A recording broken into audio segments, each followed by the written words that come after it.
자, 2024년도 고2 3월 모의고사 국어 모의고사 38번에서 42번 문제풀이 한번 해보겠습니다. 현대 소설이죠. 현대 소설이 나왔고요. 작품은 이태준의 점경이란 죄송합니다. 예, 점경이라는 작품입니다. 점경. 점경이 우리한테 익숙한 단어가 아니에요. 그렇죠? 예, 그래서 사전적인 의미를 제가 한번 보여드리면 멀리 점점이 이루어지는 경치라는 뜻을 갖고 있고, 이게 이제 미술 분야에서 산수화해서 사람, 동물, 사물 따위를 한 곳에 화면에 곳곳에 그려 넣는 일이라고 나와 있습니다. 그러니까 이제 짐작컨대 작가는 자기가 본 어떤 시대의 풍경을, 그렇죠? 시대의 모습을 산수화의 점경화를 그리듯이 그렸다는 거겠죠. 그래서 이제 점점 기본적으로 어떤 사물을 이렇게 사람이 있다면 이 사람을 멀리서 보면 결국은 점으로 보이겠죠.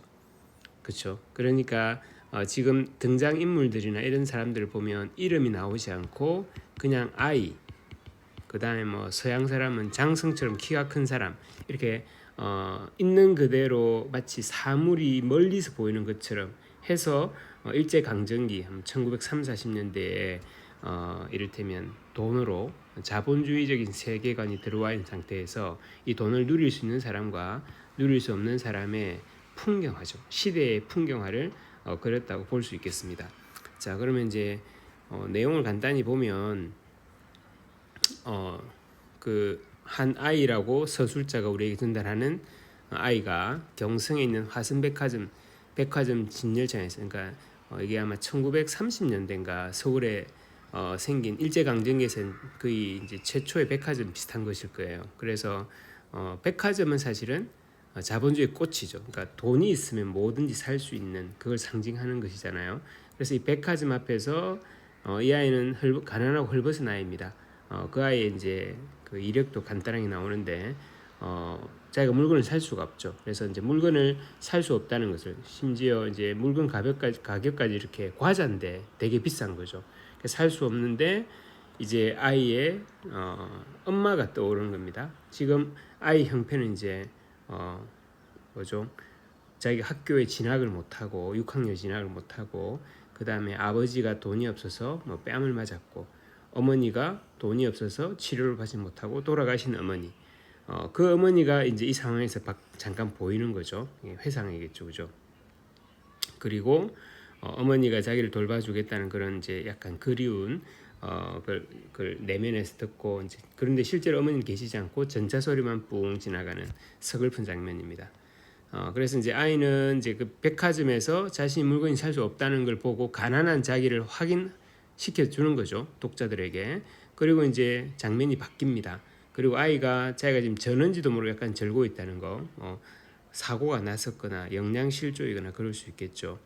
그래서 팔각정이라는 걸 처음 보게 되는데, 그게 공원이었다는 걸, 공원이란 걸 알고, 공원을 이제 독보는 지금의 국어 교과서 정도로 생각하면 되겠습니다. 공원은 누구나 들어갈 수 있다는 생각을 하고 들어가죠. 자, 들어갈 수 있긴 한데 그 공원에서 또 이상한 장면을 경험합니다. 맛있는 과일, 포도와 배, 사과가 수북수북 담겨 있는데 주인이 있겠죠. 그래서 주인이 이걸 먹고 껍질을 버리면 그 옆에 이 아이와 비슷한 가난한 아이들이 껍질을 주워 먹으려고 경쟁하는 그런 비참한 장면입니다. 그래서 이제 사과를 벗기는 사과 껍질을 주워 먹으려고 하는데 그 경쟁이 심하다가 이제 또 배 껍질을 벗기는 사람이 있어요, 그죠? 그래서 이제 그거를 먹으려고 하는데 여기서 조금 또 더 한 단계 더 간 비참한 모습이, 그 과일을 깎는 사람이 배 껍질을 구둣발로 밟아버려요. 자기는 먹지도 않을 건데 아이들이 주워 먹지도 못하게, 가난한 아이들이 주워 먹지도 못하게 하는 그런 자본주의의 비정한 모습이죠. 그리고 한 발 더 갑니다.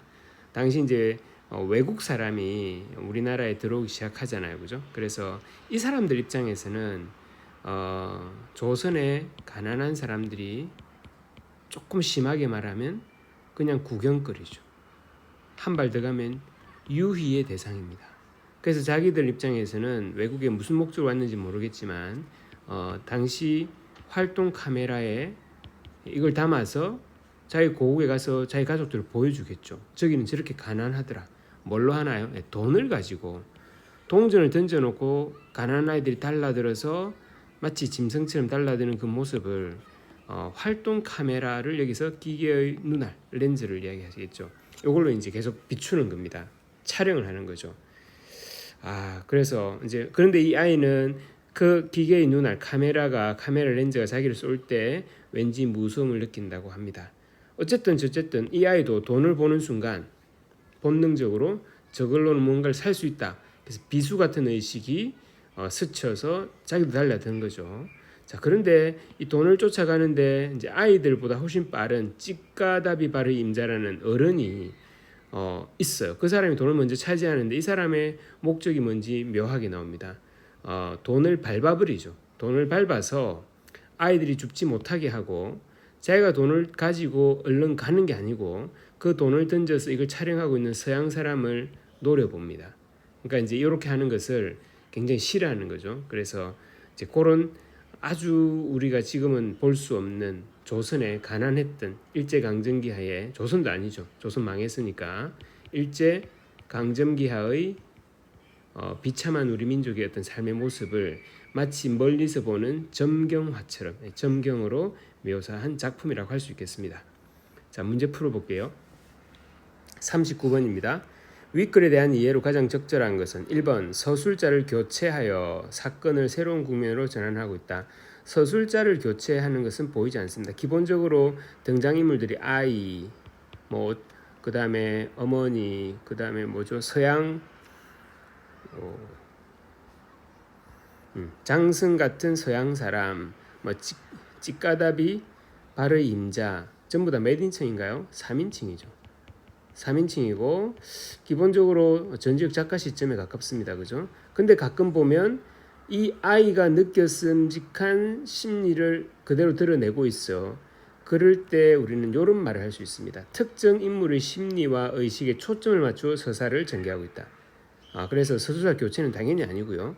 2번이 바로 지금 요 서술 방식과 그대로 맞아 들어가는 진술이라고 할 수 있습니다.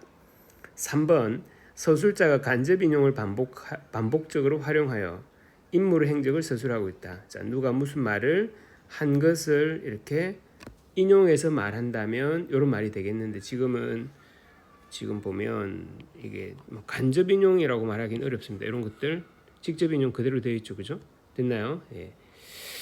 그다음 이제 3번을 조금 더 이야기하자면 2번하고 섞어서 요즘에 가끔씩 이런 소설가들이 있는데요.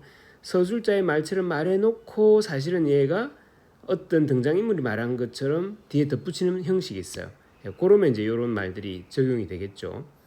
그 다음 4번 서술자가 동시적으로 사건들을 병치하여 사건에 대한 서로 다른 관점을 드러내고 있다. 이를테면 우리 영화를 떠올려 보면 영화나 드라마 동일한 사건이 있는데 A라는 인물이 본 관점의 장면을 보여주고 또 여기서 B라는 인물이 본 관점을 다시 보여주면 이 사건이 굉장히 입체적으로 보이게 되죠. 그죠? 그런 서술이 있으면 맞는데 여기서는 해당되지 않습니다. 그 다음 5번 서술자가 자신의 체험을 서술자 지금 작품 밖에 있는 3인칭입니다. 그러니까 서술자가 작품 밖에 있는 3인칭 전직 작가 시점입니다. 그래서 자신의 체험이란 말이 맞지 않겠죠. 됐나요? 그래서 39번의 답은 2번이 되겠습니다. 자, 40번 윗글에서 확인할 수 있는 내용으로 적절하지 않는 것은 이것은 기본적으로 소설 작품 나왔을 때 빠르게 읽고 정확하게 사실을 확인했는가 그걸 묻는 문제고 기본적으로 이거 풀 수 있어야 되겠죠. 1번 우등호 6학년에 진학했는데 월사금 못해서 보통학교 그만두게 되었다. 두 번째 문단부터 자기 아이의 어떤 요 이야기에 나옵니다. 됐나요? 확인해 보시고요. 그 다음에 팔각정에 대한 기억과 공헌은 누구나 쉬는 곳이야. 독본에서 교과서에서 읽었다 그랬죠. 그래서 들어갑니다. 맞나요? 예, 들어가는데 문제가 없었어요. 그 다음 웬 양복 한 사람 옆에서 자기보다 더 헐벗은 아이가 사과 껍질을 받아먹는 것 본 아이는 허기를 느낀다. 자기도 그 껍질 받아먹고 싶었죠. 그죠? 그래서 이제 백껍질 하는 대로 갑니다. 아이는 남편인 듯한 서양 남자가 활동 사진 기계의 손잡이를 돌리는 소리를 듣고서야 그것이 자신을 향하고 있음을 인식하게 됐다. 처음에는 뭔지 몰랐는데 이제 소리를 듣고 아이들은 그게 활동 사진 줄은 쏠 때마다 제가 지금 빨리 그쵸 지금 카메라 찍는 장면 여기 나옵니다. 그쵸 그래서 남편이든 서양 남자 활동에서 기계 손잡이를 돌리는 소리를 듣고서야 있음을 인식하게 되었다. 맞는 말이라고 할 수 있겠죠. 5번에 활동사진 기계 유리알이 자신과 저보다 덜벗은 아이를 번갈아 향하는 것을 알아채고 상대방에게 경쟁심을 느낀 게 아니고 두려움을 느꼈습니다. 자기가 찍히는 거에 대해서. 되겠습니까? 예, 그래서 5번이 적절하지 않아서 답이 되겠습니다. 그럼 41번 아이와 관련지어 전차소리에 대해 이해한 것으로. 전차소리 기억나시나요? 예, 백화점에서 물건 보고 너무 비싸다고 생각하고 살 수 없음을 알고 어머니를 떠올리고 어머니 목소리를 들은 것 같은데 그게 사실은 전차소리가 지나가는 그 장면이었습니다. 1번 어머니에 대한 회상이 시작된 사실은 이제 마무리되는 시점이죠. 그리움의 대상을 아버지로부터 어머니로 전환한다. 아버지하고 어머니 이야기 다 나오고 나서 전차소리 나옵니다. 어머니의 기구한 삶의 원인 전차소리를 듣고 어머니가 참 왜 그렇게 힘들게 사셨는가 깨닫는 거 아니죠. 어머니와의 추억이 어린 곳을 떠올리게 한다. 전차소리 듣고 어머니를 다시 떠올리면 거기 뭐 어머니하고 전차를 타고 갔다거나 그런 거면 되는데 그거 아닙니다. 그죠? 어머니가 등장하는 환상과 상반되는 현실. 그렇죠. 어머니가 좀 전에 나타나서 자기한테 사랑스러운 이야기를 해주는 것 같았는데 뿡 하고 전차소리가 나면서 현실로 돌아오는 그런 기점이 되죠. 그래서 5번이 맞습니다. 자, 42번입니다. 보기를 바탕으로 윗글을 감상한 내용으로 적절하지 않은 것은 1930년대 경성 그때는 이제 상품의 향유 아까 백화점으로 대표되는 이 상품을 소유해서 누릴 수 있는 것, 즉 향유가 가능한 부류가 있고 그렇지 않은 부류. 아이는 그렇지 않은 부류였죠. 예. 아이는 도시 곳곳을 배회하면서 그것을 자연스럽게 받아들인다. 몸으로 받아들인다. 자신에게 부족한 것에 본능적으로 반응한다. 돈을 바닥에 떨어진 돈을 보고 비수같이 뛰어들죠. 아이가 목격한 것과 이에 대해 던지는 질문은 그럼 작가는 도대체 이걸 왜 썼는가? 도시의 비인간성을 드러내고 그 이면에 숨겨진 다른 면모를 암시하기도 한다. 왜 이런 구조가 생겼는지에 대한 직접적인 말을 하진 않지만 외세가 들어와서 우리나라가 이제 뺏겼다라고 볼 수도 있겠죠. 자, 그래서 이걸 바탕으로 이 보기를 바탕으로 감상한 내용으로 적절하지 않은 것. 1번 사원 20전이나 하는 과학을 본 후 수복수국 당긴 실과들에 대한 욕심조차 내지 못하는 것으로 보아 그렇다고 볼 수 있죠. 아이는 자신을 상품의 향유가 불가능한 부류로 이제 이거를 알고 있죠. 여기 체화했다고 했고 이런 장면들로 뭐 되어 있다? 구체화되어 있다고 할 수 있겠죠.